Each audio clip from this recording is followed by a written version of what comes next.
Good morning all. આપણે GPSC class 1 અને 2માં અંગ્રેજીનું જે એક પેપર આવે છે અથવા તો આ પ્રકારની જે પરીક્ષાઓ છે એમાં ઇંગ્લિશ જે સ્તરનું આવે છે એ સ્તરમાં એક મહત્ત્વની કડી છે ભાષાંતર. ભાષાંતરની આ શૃંખલામાં આપણે કહેવતો કે જેને ઇંગ્લિશમાં આપણે સેઇંગ્સ કહીએ છીએ એની ચર્ચા શરૂ કરી છે.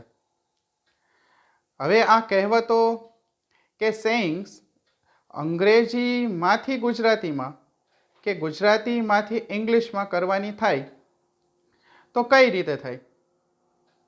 તો અહીં આપણે થોડીક એક ગુજરાતી કહેવતો લખી છે અને આના પછીનો જે એક વિડીયો આવે એ વિડીયોમાં આપણે એનું ઇંગ્લિશ વર્ઝન જોશું. તો હું અહીં આ કહેવતોને વાંચી આપું છું. તમે આ વિડીયો અને આના પછીનો વિડીયો એક સાથે જોઈ શકશો. આપણે ત્યાં એક કહેવત છે, અધૂરો ઘડો છલકાય. એવી બીજી કહેવત છે, ઉજળું એટલું દૂધ, ઉજળું એટલું સોનું નહીં. ખાડો ખોદે તે પડે, બળિયાના બે ભાગ. ન મામા કરતા કાણા મામા સારા, દેશ તેવો વેશ. દરવાજા ઉઘાડા અને ખાડે ડૂચા, મન હોય તો માળવે જવાય. ભણતા પંડિત નીપજે, લખતા લહ્યો થાય. નબળા ઢોરને બગાઈઓ ઘણી, નાચવું નહીં ને આંગણું વાંકું. આમ કહેવતો તો કેટલી છે, પણ આપણે ધીમે ધીમે આ અને આના જેવી કહેવતો છે એને ભણતા થઈશું. આપ સહુનો ખૂબ ખૂબ આભાર.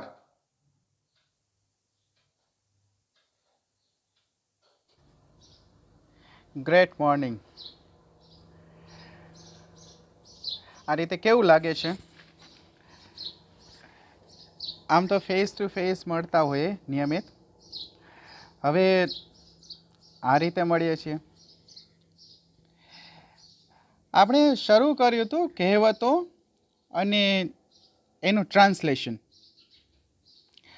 હમણાં જે આગલો એક વિડીયો મૂક્યો એમાં મેં ગુજરાતી આપ્યું છે.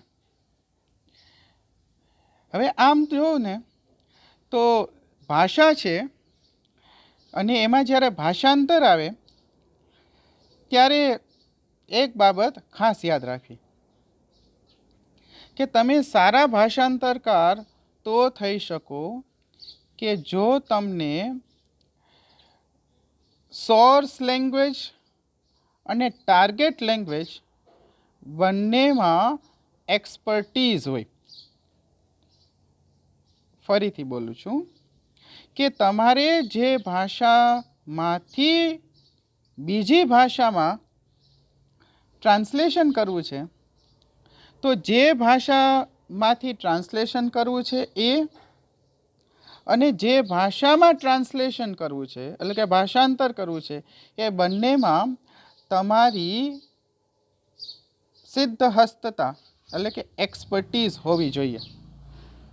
એટલે કે ભાષાનું સ્વરૂપ, એનો શબ્દ ભંડોળ એ બધું જ તમને આવડવું જોઈએ. તો આ જે કહેવતો છે એનો સંબંધ છે એ કલ્ચર એટલે કે પરંપરા સાથે છે.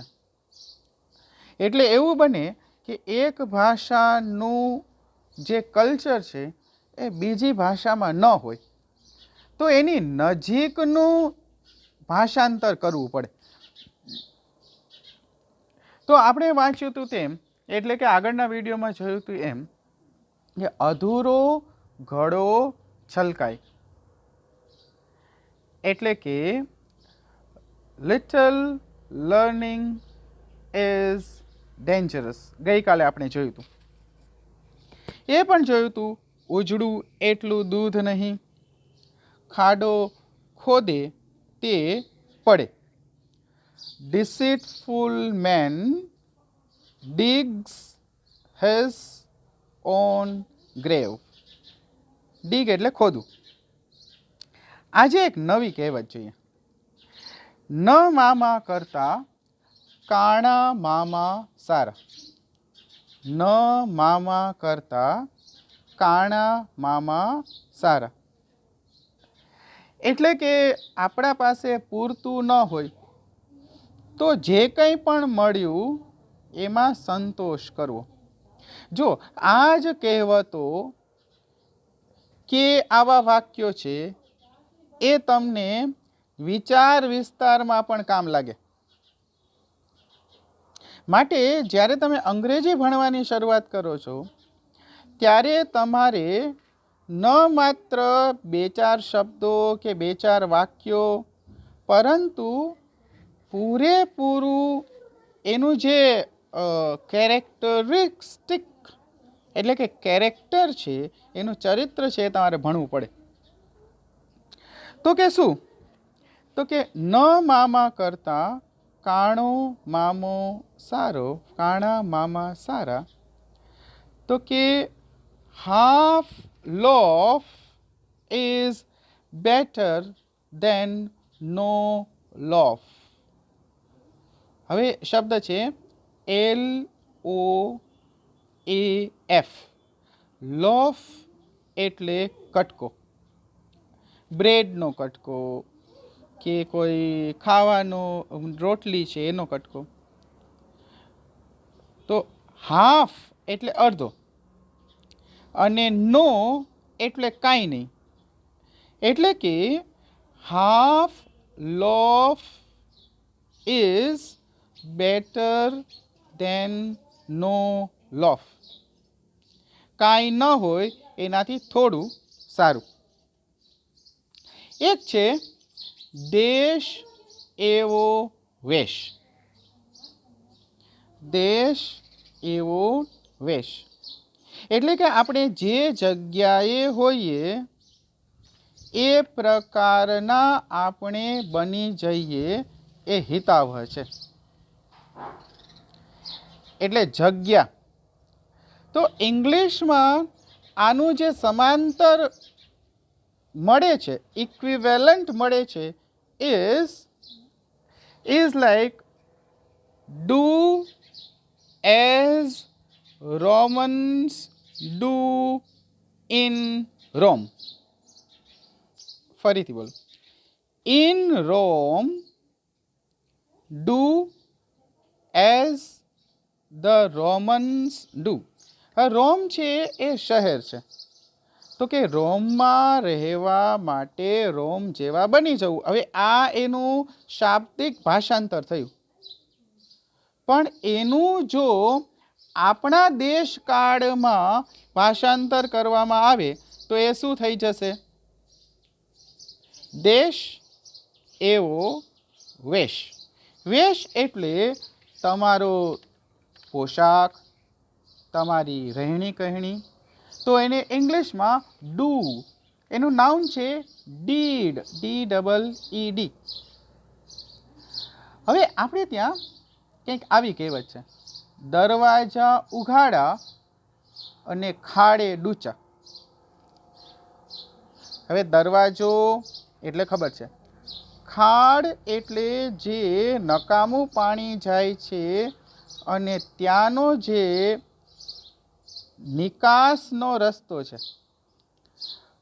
તો દરવાજા ઉઘાડા અને ખાડે ડૂચા એટલે કે આપણે નાના નાના રસ્તાઓ બંધ કરતા હોય, મોટા રસ્તા ખુલ્લા રાખતા હોય. ઇંગ્લિશમાં શું થાય? Penny wise pound ફુલિશ. Penny wise pound ફુલિશ. હવે પાઉન્ડ એટલે મોટો ભાગ થાય અને પેની એનો નાનો ભાગ છે. દરવાજા ઉઘાડા, ખાડે ડૂચા એટલે પેની વાઇઝ. વાઇઝ એટલે ડાહ્યું થાય. હવે આપણને એમ થાય કે ભાઈ પેની, પાઉન્ડ, ફુલિશ, વાઇઝ, પણ જ્યારે આપણું વાંચન વધે, આપણી સમજ વધે, એટલે આ જે ભાષાંતર છે એની કળા તમારી સુધરે. આપણે ત્યાં એક કહેવત છે, મન હોય તો માળવે જવાય. મન હોય તો માળવે જવાય. હવે ઇંગ્લિશમાં કેમ કે અહીંયા મન એટલે ઈચ્છા થાય. હવે મન એટલે માઇન્ડ થાય. માળવે, માળવા તો એક પ્રદેશ છે, તો એનું અંગ્રેજી કઈ રીતે થશે? તો એનું જે સમાંતર ભાષાંતર મળે છે એ શું છે કે વેર there is will, there is way. Where there is will, there is way. તો will એટલે ઈચ્છા થઈ. તો શું થયું? જેને ઈચ્છા છે એને રસ્તો મળે છે. તો આ મન હોય તો માળવે જવાય એવું વાક્ય હોય તો એનું English translation where there is will there is way એ થાય. એક છે ભણતા પંડિત નીપજે, લખતા લહિયો થાય. હવે લહિયો એટલે પરીક્ષામાં કે પછી કોઈ માટે લખતો વ્યક્તિ. હવે લહિયો એ વ્યક્તિ છે કે જેના અક્ષર સુંદર થાય છે, તો જ આપણે એને પાસે કંઈક એવું લખાવી શકીએ કે જે બીજા વાંચી શકે. પંડિત એટલે કે જે શ્રેષ્ઠ છે ભણવામાં તે. હવે ભણવું એટલે લર્નિંગ, પંડિત એટલે સ્કોલર, લહિયો રાઇટર. તો હવે આનું ઇંગ્લિશ કેમ થાય? જો આપણે સાંભળેલું છે, પણ સમયે યાદ આવે તો સફળતા પ્રાપ્ત થાય. ભણતા પંડિત નીપજે, લખતા લહિયો થાય. એનું ઇંગ્લિશ શું થાય મિત્રો, ખ્યાલ છે? Practice makes man perfect. Practice makes man perfect. Man એટલે એક, MAN. તો જાણીતી જ કહેવતનો આપણે ઉપયોગ કરતા હોઈએ છીએ, પણ એનું ગુજરાતી ઇક્વિવેલન્ટ આપણને ખબર ના હોય. એવી એક કહેવત છે, નબળા ઢોરને બગાઈયો ઘણી. હવે ઢોર છે તો ઢોર ઉપર માખી કે એના જેવું એક જીવાત હોય છે, બગાઈ.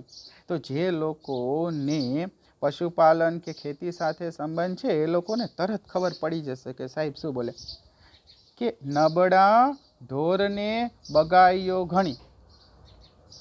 હવે આપણું લક્ષ્ય છે GPSC ક્લાસ 1 કે 2 ના હોદ્દા પર બિરાજવું. તો એના પાસેથી એવી અપેક્ષા હોય કે એને એનું ઇંગ્લિશ આવડે. તો આપણે ત્યાં એક છે કે વિકટ પરિસ્થિતિ એક નથી આવતી, એક સાથે ઝાઝી આવે છે. તો એનું ઇંગ્લિશ અને આનું ઇંગ્લિશ બંનેનું એક છે. Misfortune never comes alone. Misfortune never comes alone એટલે કે દુર્ભાગ્ય, અલોન એકલું, કમ્સ દુર્ભાગ્ય બહુ ઝાઝી માત્રામાં આવે છે.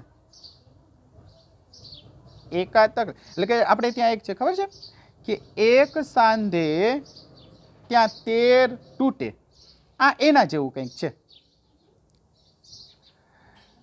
હવે એક છે નાચવું નહીં તેને આંગણું વાકું, નાચ ન જાને આંગણ ટેઢા.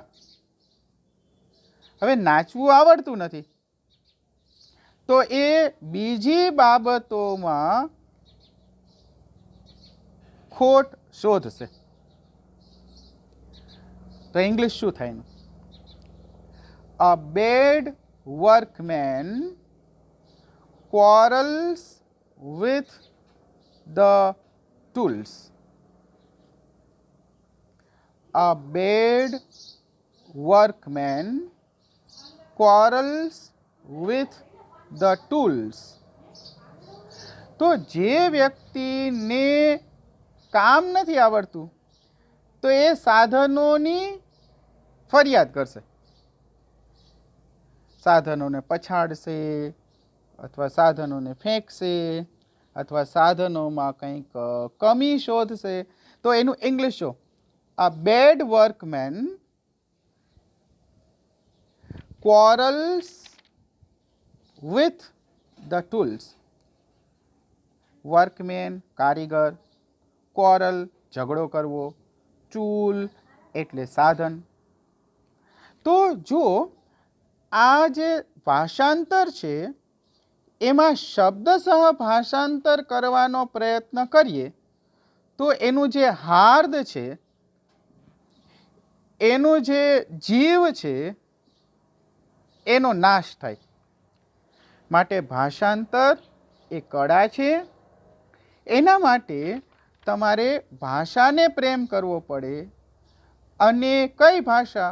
તો કે જે ભાષામાં મૂળ છે અને જે ભાષામાંથી બીજી ભાષામાં ભાષાંતર કરવું છે એ બંને ભાષા તમને આવડતી હોવી જોઈએ. એટલે કે સોર્સ લેંગ્વેજ અને ટાર્ગેટ લેંગ્વેજ બંનેમાં તમે એક્સપર્ટ હોવા જોઈએ. આજના દિવસ માટે આજે આટલું રાખીએ છીએ. આપણે ફરીવાર મળશું. ત્યાં સુધી stay home, stay safe, B happy to B successful. Thank you so much.